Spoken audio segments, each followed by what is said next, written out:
اندر میری حاملہ بہو ہے، اسے ڈلیوری کے دوران مار دو، منہ مانگی قیمت دوں گی۔ میں نرس تھی، گاؤں کی بوڑھی سردانی نے کہا تو مجھے لالچ آ گئی۔ میں نے سوچا بھی نہیں کروں گی تو کوئی دوسرا کر دے گا، یوں میں نے لاکھوں لیے اور اس معصوم حاملہ لڑکی کو غلط ڈرپ لگا دی اور فوت ہو گئی۔ میں نے اس رقم سے اپنی جوان بیٹیوں کی شادی کی اور حج پر چلی گئی، پر کعبہ کے قریب پہنچتے ہی میرے جسم سے بدبو اٹھنے لگی۔ لوگ مجھے باہر نکالنے لگے اور وہاں کے امام کے پاس لے گئے۔ مجھے دیکھتے ہی اس امام نے روتے ہوئے کہا کہ جلتے کوئلے لاؤ۔ میرے جان تو تب نکلی جب سے مدینہ پہنچی تو دل میں سکون کی ایک عجیب سی لہر دوڑ گئی۔ زندگی میں پہلی بار حرم شریف کے سفید میناروں کو اپنی آنکھوں سے دیکھ رہی تھی۔ کعبہ جو برسوں سے صرف خوابوں میں دیکھا، دعاؤں میں مانگا، ٹی وی پر حج کی نشریات میں سجدوں میں ڈوبا دیکھا تھا، اب میرے بالکل سامنے تھا۔ میری آنکھوں سے آنسو رکنے کا نام ہی نہیں لے رہے تھے۔ میں اپنے گناہوں کا بوجھ دل میں لیے لرزتے ہوئے قدموں سے آگے بڑھی، سفید چادر میں لپٹی بے رونق چہرے کے ساتھ، مگر دل میں خوشی کا ایک دیا روشن تھا کہ شاید اللہ پاک مجھے معاف کر دے، شاید میں بھی مقبول حاجن کہلاؤں، شاید میرے آنسو میرے گناہوں کو دھو دے۔ میں دھڑکتے دل کے ساتھ مطاف میں داخل ہوئی، لوگوں کی بھیڑ اور ورد کی آوازیں، لبیک اللہم لبیک کی گونج، کعبے کی رونق، وہ سب محسوس کر کے میرا دل دھڑک رہا تھا جیسے کوئی راز سینے سے باہر نکلنے کو بے تاب ہو۔ میں نے نیت باندھی اور ایک عزم کے ساتھ کعبے کے گرد پہلا چکر شروع کیا۔ حرم میں اس وقت ہجوم عروج پہ تھا، پہلا طواف مکمل بھی نہ ہوا تھا کہ اچانک میرے جسم سے ایک عجیب سی بدبو اٹھنے لگی۔ شروع میں مجھے لگا کہ شاید وہم ہے، مگر جیسے جیسے میں آگے بڑھتی گئی بدبو بڑھتی گئی۔ میں شدید پریشان ہو گئی اور ایک عجیب سا خوف مجھ پر طاری ہو گیا۔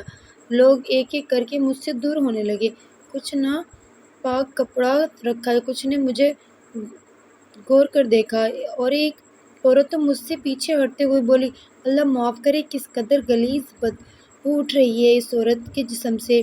یہ سن کر میرے قدم رک گئے، میں ایک سناٹے میں آ گئی۔ میں نے خود کو سونگنے کی کوشش کی، مگر وہ بدبو باہر سے نہیں اندر سے اٹھ رہی تھی، جیسے میرے اندر کی سڑاند اب جسم سے باہر آنے لگی ہو۔ ایک بزرگ عورت جو میرے ساتھ طواف کر رہی تھی اچانک پیچھے ہٹ گئی اور بولی، یہ بدبو تو کسی مردے کے جسم کی لگتی ہے، تم ٹھیک ہو بہن؟ تم بیمار ہو کیا؟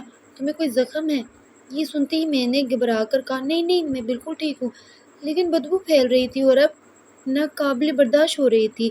لوگ جمع ہونے لگے اور سب مجھے گھورنے لگے، ان کی نظروں میں میرے لیے نفرت تھی، بیزاریت تھی، جیسے میں کوئی گندگی کا ڈھیر ہوں۔ میرے ارد گرد لوگوں کا ہجوم اٹھا ہو گیا، کچھ عورتیں تو بچوں کو میرے پاس سے کھینچ کر لے گئے، لوگ دور دور ہٹ گئے تھے۔ تبھی شاید کسی نے میری شکایت کر دی، جو ایک محافظ میرے قریب آیا، اس نے عربی میں مجھ سے کہا، میں سمجھی نہیں۔ ساتھ ایک اردو بولنے والے خادم کو بلایا گیا تو اس نے نرمی سے مجھ سے پوچھا، باجی آپ کے جسم سے شدید بدبو آ رہی ہے، آپ بیمار تو نہیں ہیں؟ میں نے نفی میں سر ہلایا، لیکن میرے ماتھے پر پسینے کے قطرے تھے۔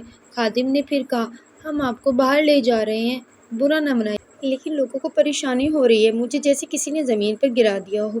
یہ تو وہ جگہ جہاں میں بخشش کی آس لے کر آئی تھی، مگر یہاں تو لوگ مجھے اٹھا کر باہر لے جا رہے تھے، میری روح جیسے کھینچتی جا رہی تھی۔ مجھے مسجد حرم کے باہر ایک کونے میں بٹھا دیا گیا، میں زاروں قطار رو رہی تھی، اپنے آپ کو سونگھتے کپڑوں کو چیک کرتی، مگر وہ بدبو کہیں باہر سے نہیں میرے اندر سے آ رہی تھی، اور میرے لیے یہ بات ایک بڑی اذیت سے کم نہ تھی۔ دل نے چیخ کر کہا، یہ بدبو تیرے روح کی ہے، تیرے گناہ سڑنے لگے ہیں اور ان کی سڑاند اب سب کو محسوس ہو رہی ہے۔ میں پاگلوں کی طرح رو رہی تھی، کعبہ میں ہو کر بھی میں اللہ کا قرب حاصل نہیں کر پائی تھی، اس سے بڑی بدنصیبی اور کیا ہوگی۔ کچھ دیر گزری، جب ایک امام صاحب میرے قریب آئے، ان کے چہرے پر سختی بھی تھی اور افسوس بھی تھا، وہ میری طرف دیکھ کر بولے، تم پہ اللہ کا قہر کیوں نازل ہوا ہے بہن؟ تم نے ایسا کیا کیا کہ خود اللہ بیت اللہ میں تمہارا جسم برداشت نہیں کر سکا، تمہارا وجود گورا نہیں ہو سکا؟ میں نے روتے روتے کہا، میں نے ایک معصوم کی جان پیسے کی لالچ میں لی تھی، میں نرس تھی، میں نے ایک ماں کو مار دیا اور ایک زندگی چھین لی، اور اب میں معافی لینے آئی تھی۔ امام صاحب کی آنکھوں میں آنسو آ گئے اور اٹھے اندر گئے اور واپس آ کر عربی میں کچھ کہنے لگے۔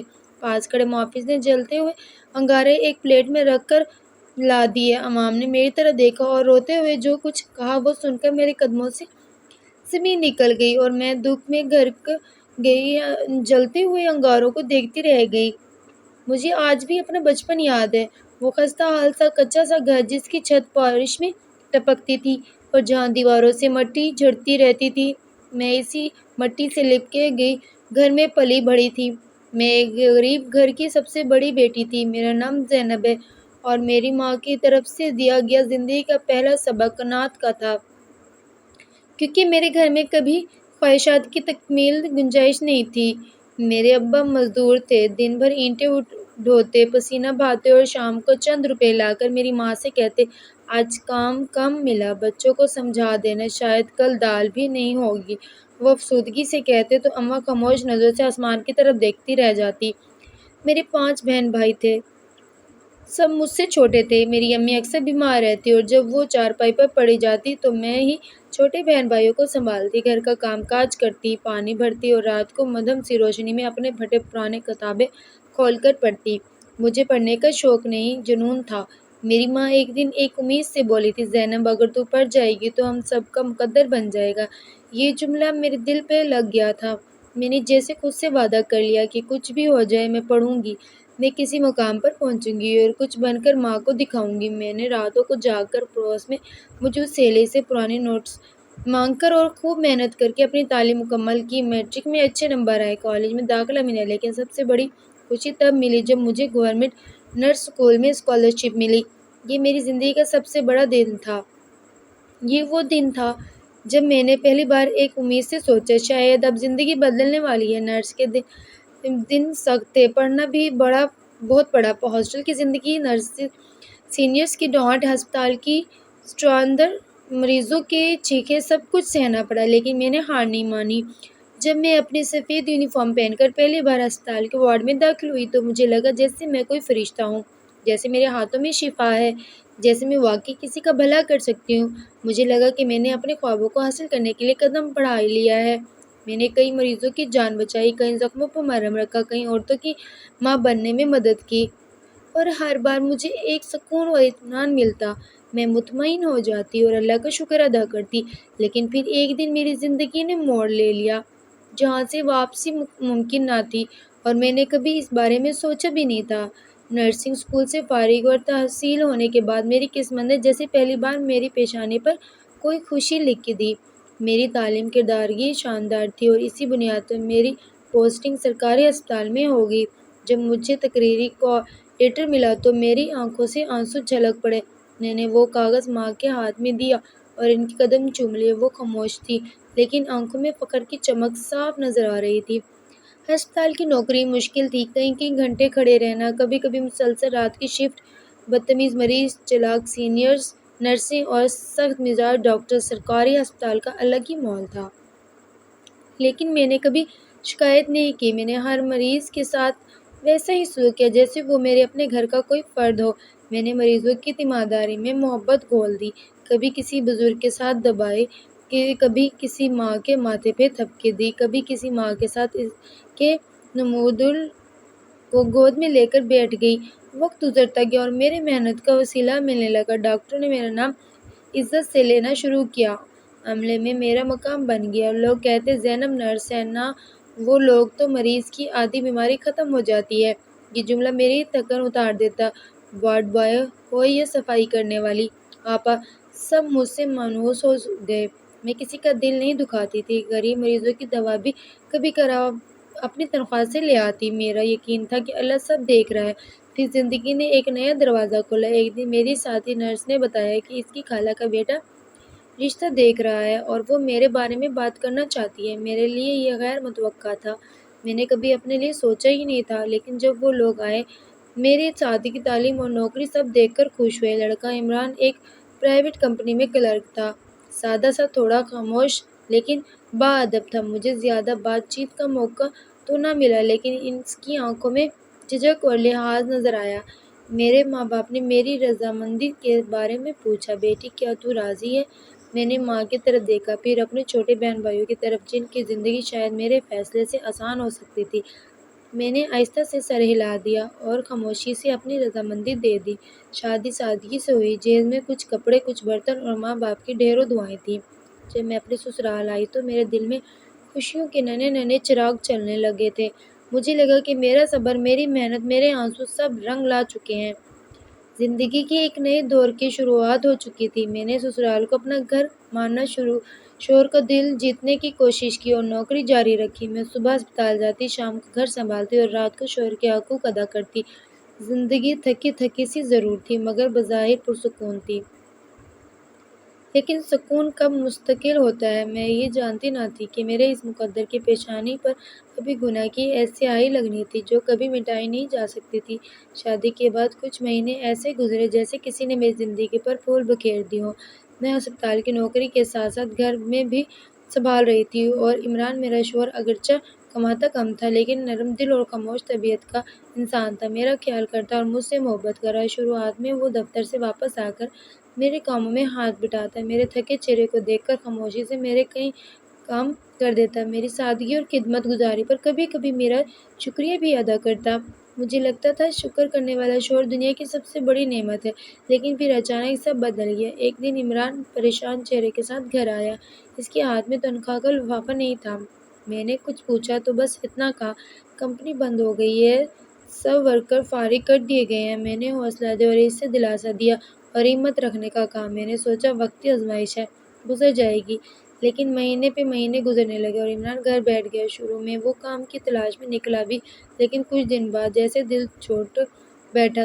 میں صبح اسپتال جاتی، شام کو گھر آتی اور عمران کو چارپائی پہ لیٹا اخبار یا موبائل دیکھتے پاتی تو گڑگ جاتی۔ کئی بار دل کیا اسے جھنجھوڑوں، لیکن خود کو روک لیتی اور خود سے کہتی شاید اسے وقت لگ رہا ہے، شاید مرد کی بے روزگاری اسے اندر سے توڑ دیتی ہے، وہ دل برداشتہ ہے، جلد کام ڈھونڈ لے گا۔ اسی دوران میری پہلی بیٹی پیدا ہوئی۔ جب نرس نے میرے ہاتھ میں ننھی سی کلی رکھ کر کہا مبارک ہو بیٹی ہوئی ہے تو میرے دل میں ایک سرشاری کی لہر سی اٹھی، جیسے زندگی نے مجھے نئی امید دی۔ میں نے اس کا نام آمنہ رکھا۔ آمنہ میرے لیے میری صرف بیٹی نہیں، میری کمزوری اور طاقت دونوں تھی۔ میں نے اس کے ننھے ہاتھوں کو چوم کر خود سے وعدہ کیا، تجھے اس غربت کا ذائقہ کبھی نہیں چکھنے دوں گی میری بچی۔ لیکن حالات میرے خوابوں کے برعکس نکلے۔ شوہر نے کام ڈھونڈنا چھوڑ دیا تھا، اس کی بے حسی بڑھتی گئی۔ کئی بار میں نے رو رو کر کہا عمران بیٹیوں کے باپ ہو تم، کچھ تو کرو، تو وہ خاموش رہتا، کبھی جھگڑا کرتا یا کبھی کبھار غصے میں دروازہ زور سے بند کر کے چلا جاتا۔ وقت کے ساتھ دوسری بیٹی بھی پیدا ہوئی، رابعہ، اور میرے کندھوں پر بوجھ مزید بڑھ گیا۔ اب میں صرف نرس نہیں تھی بلکہ دو بیٹیوں کی ماں اور پورے گھر کی واحد کفیل بھی بن چکی تھی۔ تنخواہ محدود تھی اور اخراجات لامحدود تھے، بچوں کے دودھ، اسکول، کپڑے، دوا، گھر کا کرایہ اور شوہر کی ناراضگی، سب کچھ ایک ساتھ جھیلنا پڑ رہا تھا۔ کئی دن ایسا ہوتا کہ خود بھوکی سوتی مگر بیٹیوں کے منہ میں نوالے دے کر خود پانی پی کر سو جاتی۔ بازار میں کھلونے دیکھ کر آمنہ کا چہرہ چمکتا اور میرا دل کچا جاتا۔ میں فقط یہ کہہ دیتی اگلی بار لے لوں گی بیٹا، تنخواہ کا انتظار ہے نا۔ کئی بار ان کی فیس دیر سے جمع کرائی، کئی بار اسکول سے شکایت آئی، کئی بار ان کے کپڑے ادھار پر لیے اور دل میں بس ایک دعا بس رہ گئی، یا اللہ یہ بیٹیاں کامیاب ہو جائیں، انہیں میرے جینے سے دن نہ دیکھنا پڑیں، ان کے نصیب اچھے ہوں۔ ماں بن کر تو دنیا ہی بدل گئی تھی، اب ہر دن ان کے لیے جیتی، ہر رات ان کی فکر میں کٹتی، لیکن اندر کہیں کچھ ٹوٹنے لگا تھا۔ شاید امید یا شاید شوہر کی بے حسی نے میرے دل میں تھکن بھر دی تھی۔ میری زندگی اب ایک جنگ بن گئی تھی، وہ جنگ میں وقت سے، غربت سے اور تقدیر سے لڑ رہی تھی۔ وقت کسی دریا کی طرح بہتا ہے، چپ چاپ، تیز اور بے رحم لگتا ہے۔ اب جب میں ماضی میں جھانکتی ہوں تو وہ ننھی ننھی بیٹیاں جنہیں میں نے انگلی پکڑ کر چلنا سکھایا، آج آئینے کے سامنے کھڑی بال سنوارتی، چوڑیاں پہنتی، سنجیدہ باتیں کرتی، جوان لڑکیاں بن چکی تھی۔ آمنہ اور رابعہ، وہ دونوں میرے کل کائنات تھی۔ آمنہ نے FSC کر لی تھی، رابعہ ابھی انٹر کر رہی تھی۔ دونوں سمجھدار، خاموش اور مجھے جیسی ہی صابر تھی۔ انہوں نے مجھے کبھی مہنگے کپڑوں کا تقاضا نہیں کیا، کبھی کسی فیشن یا موبائل کی ضد نہیں کی، شاید اس لیے کہ انہوں نے اپنی ماں کو ہر دن پسینہ باتیں تھکن سمیٹتے چپ چاپ روتے ہوئے دیکھا تھا۔ جب کبھی کوئی تقریب آتی، آمنہ کہتی امی میں اپنا پرانا سوٹ پہن لوں گی، آپ فکر نہ کریں، اور رابعہ فوراً بولتی امی کے لیے دوپٹہ نیا لیں، ہم تو ایسے ہی ٹھیک ہیں۔ انہیں اس طرح کہتا دیکھ کر میں اداسی مسکرا دیتی۔ ان کے لبوں پر شکایت کبھی نہ آئی، لیکن میں ماں ہوں، ان کی یہ محرومیت مجھ سے برداشت نہیں ہوتی تھی۔ اب میں بوڑھی ہونے لگی تھی، گھٹنوں میں درد رہنے لگا تھا، نظر کمزور ہو گئی اور ہسپتال کی لمبی شفٹیں اب مجھ سے بھگاتی نہیں جاتی۔ سچ کہوں تو بدن جواب دینے لگا تھا۔ میں جب شام کو گھر آتی تو چہرے پر اتنی تھکن ہوتی کہ بیٹیاں پانی کا گلاس لیے دروازے پہ کھڑی ملتی اور فکر مندی سے پوچھتی، امی آج پھر کچھ نہیں کھایا ہوگا نا؟ اور میں جھوٹ بول دیتی، نہیں بیٹا، ڈاکٹر صاحب نے بریانی منگوائی تھی، سب نے کھائی۔ لیکن سچ یہ تھا کہ میں اکثر دوپہر کا کھانا اس لیے چھوڑ دیتی تاکہ تنخواہ سے تھوڑا کچھ بچا کر ان کی فیس یا سلائی کا خرچ نکال سکوں، ان کی جہیز کے لیے بچا سکوں۔ بیٹیاں بڑی ہو رہی تھی اور میرے دل میں ایک اور فکر پختہ ہونے لگی تھی، ان کی شادی کی فکر، جو ہر ماں کا خواب ہوتا ہے، اور ان کی بیٹی اپنے گھر کی خوش و سہاگن کہلائے، اپنے سسرال میں عزت پائے۔ اور میرے لیے تو یہی اب آخری خواب رہ گیا تھا۔ جہیز کی تیاری، شادی کی ذمہ داریاں، رشتہ ڈھونڈنا، یہ سب سوچ کر میرے راتوں کی نیندیں اڑ جاتی۔ میں اکثر اٹھ کر بیٹھ جاتی، قرآن کھولتی اور دبی آواز میں رب سے کہتی، یا اللہ، میں نے ان بچوں کے لیے سب کچھ کیا، اب تو اپنا کرم کر دے، میرے لیے آسانیاں پیدا فرما دے، آمین۔ لیکن دعاؤں کے دوران ایک خالی پن سا دل کو گھیر لیتا۔ شاید عمران کی یاد میں دل تڑپتا اٹھتا۔ عمران میرا شوہر، وہ جو برسوں کو کام نہ کر سکا لیکن خاموشی سے اپنے کمرے کے ایک کونے میں بیٹھا رہتا اور جو بیٹوں کی باتوں پر مسکرا دیا کرتا تھا اور میرے ہاتھ کے چائے کے کپ پر اب بھی شکریہ ادا کرتا۔ وقت کے ساتھ وہ اندر ہی اندر کمزور ہوتا گیا۔ ڈاکٹر نے دل کی بیماری بتائی، دوا دی، آرام کا کہا، لیکن میں جانتی تھی غربت بھی ایک بیماری ہے جو وقت سے پہلے انسان کو ختم کر دیتی ہے۔ ایک شام جب میں ڈیوٹی سے واپس آئی تو دروازے پر سناٹا تھا۔ زینب رو رہی تھی۔ آمنہ نے مجھے تھام لیا اور صرف ایک جملہ کہا، امی ابو نہیں رہے۔ میرے قدم جیسے زمین پر گڑ گئے۔ میں کچھ لمحے ہی نہیں سکی۔ شاید دکھ اتنا شدید نہ تھا جتنا ایک عورت کی شکست کا احساس تھا۔ اب میں بالکل اکیلی ہو چکی تھی اور اپنی کانپتی انگلیوں سے ان کی پیشانی پر آخری بار ہاتھ رکھا اور دل میں ایک عجیب سا بوجھ محسوس کیا، جیسے اب جو کچھ ہے سب میرے سر پر ہے۔ کفن دفن کے بعد جیسے ہی زندگی کا پہیہ دوبارہ چلا، میں دوبارہ نوکری پر لگ گئی۔ نہ وقت تھا آنسو بہانے کا، نہ اجازت۔ میں جانتی تھی کہ بیٹیوں کی خاطر مجھے ہمت کرنا ہوگی۔ میں نے اپنے آنسو اندر بند کر دیے، اپنی ہڈیوں کی تھکن کو جسم سے باہر نہیں نکلنے دیا، خود کو سنوارا، صاف یونیفارم پہنی، ہسپتال میں ویسے ہی مسکرائی جیسے کچھ ہوا ہی نہ ہو۔ لیکن میرے اندر روز بروز کچھ مر رہا تھا جس کی مجھے کچھ خبر نہ تھی۔ زندگی جیسے جیسے آگے بڑھ رہی تھی، بوجھ ہلکے ہونے کے بجائے اور بھاری ہوتے جا رہے تھے۔ بیٹیاں اب بڑی ہو چکی تھیں اور میرے کندھوں پر صرف ان کی کفالت نہیں بلکہ ان کی مستقبل کا سوال بھی سوار تھا۔ دل میں صرف ایک سوچ بسی ہوئی تھی، ان کی عزت کے ساتھ شادی کر دوں، بس پھر سکون سے مر جاؤں گی۔ ہسپتال کی نوکری اب آسان نہ رہی تھی۔ میری عمر 50 کے لگ بھگ ہو چکی تھی۔ پہلے جو کام میں بھرتی سے کرتی تھی اب اس میں سانس پھول جاتی، پیٹھ درد کرنے لگ جاتی اور ایک عجیب تھکن چڑھ جاتی جو شام تک اتارنے کا موقع نہ ملتا۔ جو ہی نرسیں آئیں وہ میرا ادب تو کرتی تھی لیکن بعض اوقات طنز بھی کر جاتی تھی، آپا زینب اب تو آپ کو ریٹائرمنٹ کا سوچنا چاہیے۔ میں بس مسکرا دیتی کیونکہ میں جانتی تھی ریٹائرمنٹ میرے لیے موت ہے، تنخواہ ہی میری زندگی کی آخری ڈور ہے۔ ڈاکٹرز بدل گئے تھے، نیا عملہ آ گیا تھا اور ہر روز ایک نئی شکایت، ایک نیا دباؤ بڑھتا گیا۔ کبھی دوا کی کمی پر مریض چیختا، کبھی ڈاکٹر کی دیر پر وارڈ میں ہنگامہ کھڑا ہوتا اور اکثر میرے اوپر غصہ اتارتا، لیکن میں چپ رہتی، دل میں کہتی میں یہ سب برداشت کر لوں گی، بس اللہ میرے بچوں کے نصیب اچھے کر دے۔ پھر ایک دن میری بیٹی آمنہ میرے پاس آئی، چپ چاپ، خاموش اور گم سم تھی۔ کہنے لگی، امی مالک مکان کا بیٹا آیا تھا۔ میں نے فکر مندی سے پوچھا، اچھا خیریت؟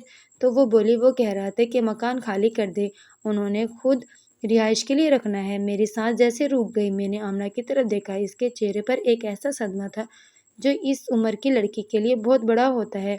کیا یہ کیسے ہو سکتا ہے؟ ہم تو کرایہ وقت پر دیتے ہیں، میں نے تیز لہجے میں کہا تو وہ افسردگی سے بولی، پھر بھی وہ کہتے ہیں کہ انہیں مکان چاہیے، اگلے مہینے تک خالی کرنا ہوگا۔ میرے قدموں تلے سے جیسے زمین نکل گئی۔ یہ وہی چھوٹا سا کرائے کا گھر تھا جس میں میرے شوہر نے آخری سانس لی تھی، جہاں میری بیٹیاں بڑی ہوئیں اور جہاں ہر دیوار سے نے میری راتوں کی دعائیں سنی تھی۔ اب کیا کہاں جائیں؟